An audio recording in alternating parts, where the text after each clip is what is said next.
The audience laughs. Eastwood smiles slightly, but his eyes aren't laughing. He leans forward, and the studio falls silent for a moment, like the scene before a duel on the main street of an old western. Stephen. His voice is low, with a slight rasp that reminds me of the creak of a saloon floorboard. I'm going to make movies until people stop buying tickets, and from what I can tell, they're not tired yet. The audience applauds, but Colbert doesn't give up.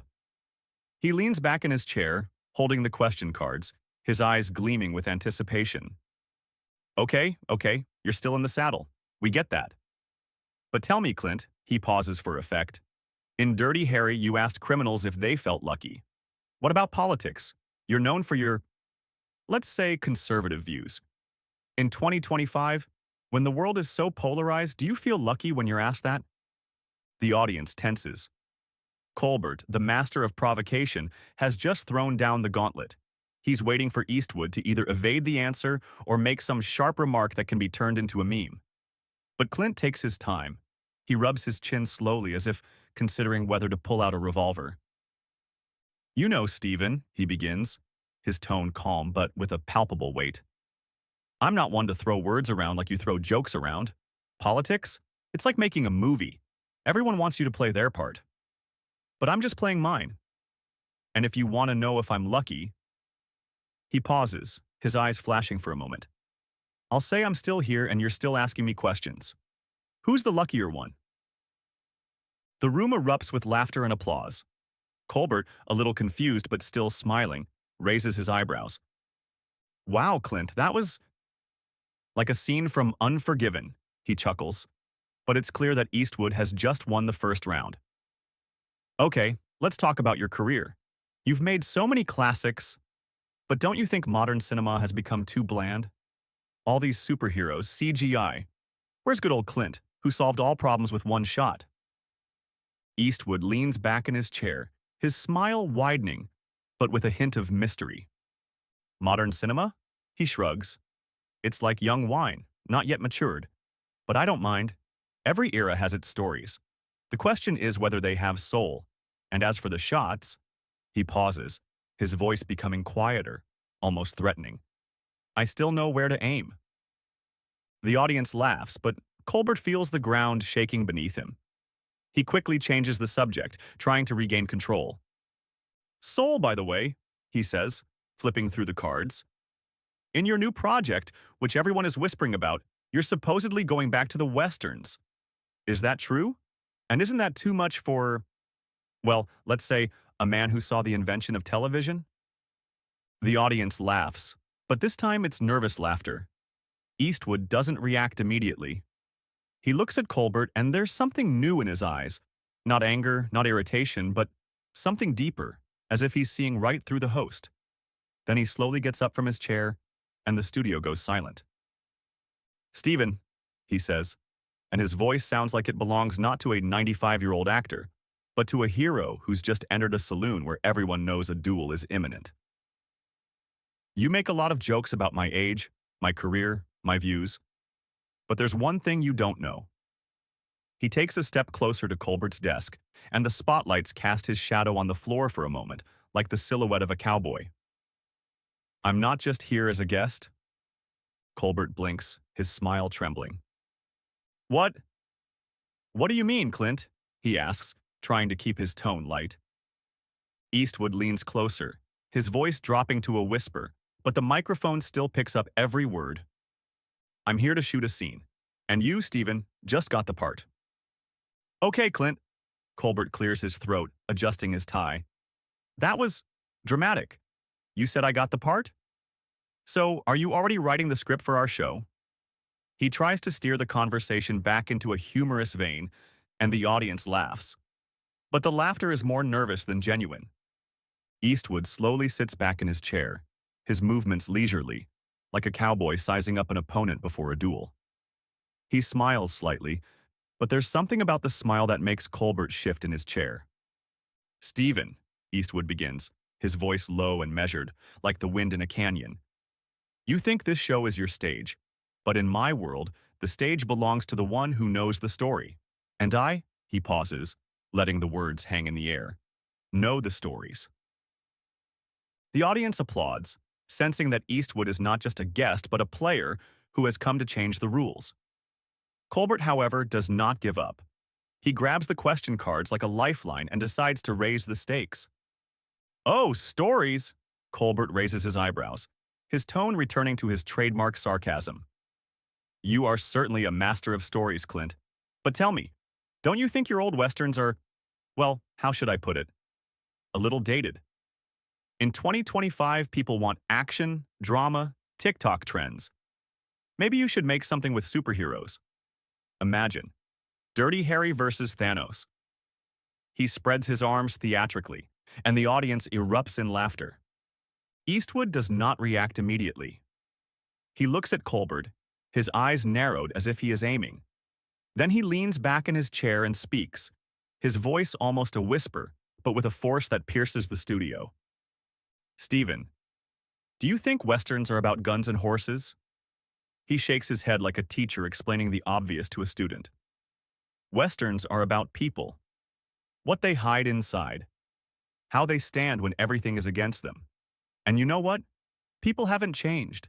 They still want stories that make them think, not just scroll through their phones." The audience erupts in applause, and Colbert, sensing he's losing the initiative, quickly changes tactics. He leans forward, his eyes sparkling with a new idea. "Okay, Clint, let's play your game. You say you know stories, so tell us one." He makes a sweeping gesture, as if inviting Eastwood onto the stage. "Right now. Improvise. Imagine we're in a saloon, and you're a cowboy who has to impress everyone. What would you say?" The studio freezes. Colbert clearly thinks he's got Eastwood in a corner because improvisation is Colbert's territory. But Eastwood doesn't seem fazed. He stands up slowly, straightens his jacket, and looks around the room as if he's assessing the audience in an old saloon. "Okay," he says, and his voice sounds like he's actually standing in the middle of a dusty street. "Imagine a small town lost in the desert. The people there live quietly, but everyone has a secret. One day a stranger comes to town." He pauses, looking straight at Colbert. "And he didn't just come here. He knows that someone in this town is playing dirty, and he's not leaving until he sets things right." The audience holds their breath. Eastwood speaks as if he's filming a movie right in the studio, and everyone feels like they're part of the story. Colbert, however, can't help but crack another joke. "Wow, Clint, this sounds like your new movie. But tell me, who is this stranger? You? Or maybe me?" He smiles, but there's a slight tension in his voice. Eastwood turns to him, and for a moment it seems as if time has stopped. His eyes narrow, and he speaks quietly, but in such a way that every word sounds like a gunshot. "A stranger is someone who sees through masks, Stephen. And in this city," he nods to the audience, "there are a lot of masks." The audience erupts in applause, but at that moment something unexpected happens. The studio doors open and a man in a dark suit walks onto the stage. He's not introduced, but his presence silences the audience. Colbert looks puzzled, but Eastwood doesn't seem at all surprised. The man stops at the stage, holding a folder of documents, and says quietly, "Mr. Eastwood, we have something you need to see. Right now." Colbert, trying to save the situation, laughs. "Oh, what is this? A surprise from the producers? Is this your new script, Clint?" But Eastwood isn't laughing. He slowly turns to Colbert, his gaze cold as steel. "Stephen," he says, "it seems like the show just got more interesting." Okay, he laughs, though the laugh sounds a little forced. "Clint, is this your new directorial move? A surprise for the audience?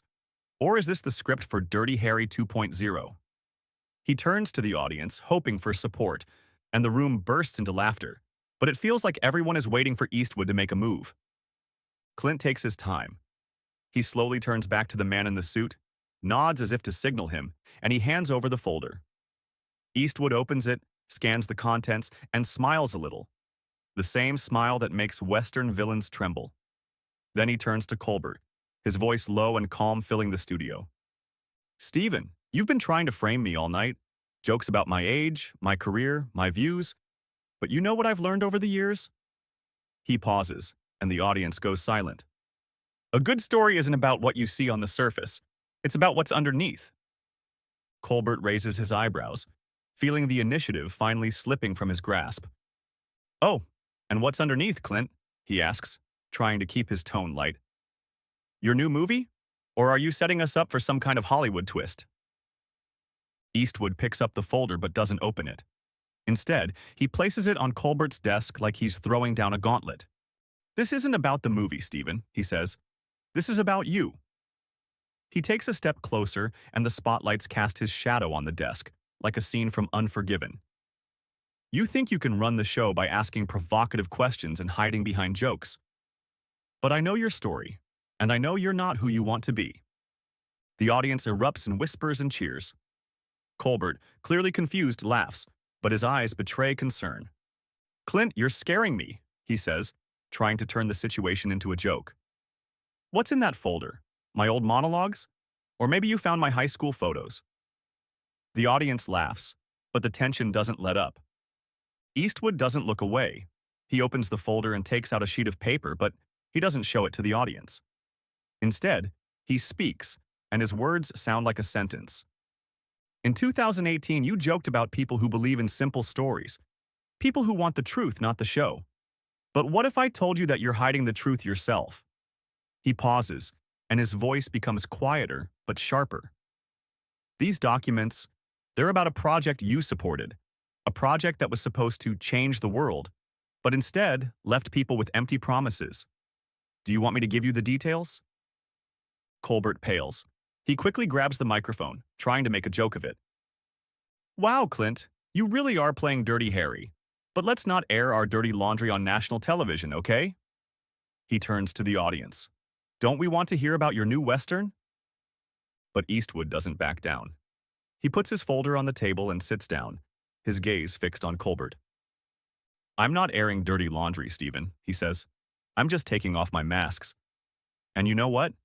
There's a character in my new movie who looks a lot like you, a man who thinks he can fool everyone. But in the end, he smiles. The truth always comes out.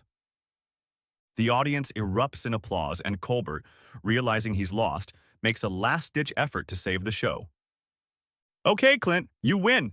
He raises his hands as if in surrender. You're the real director tonight. But tell me, how does your story end? Eastwood leans back in his chair, his smile widening, but with a hint of mystery. How does it end? He looks straight into the camera, and for a moment it seems like he's addressing not just Colbert, but everyone. In a good story, the hero isn't always the one who speaks the loudest. It's the one who knows when to shut up and when to shoot. The audience erupts in applause, the spotlights go out, and the camera captures the final shot. Eastwood, calm and unmoved, and Colbert, trying to smile but his eyes betraying the fact that he has just lost a duel. The credits roll and the screen reads, Clint Eastwood. Director, legend, always one step ahead.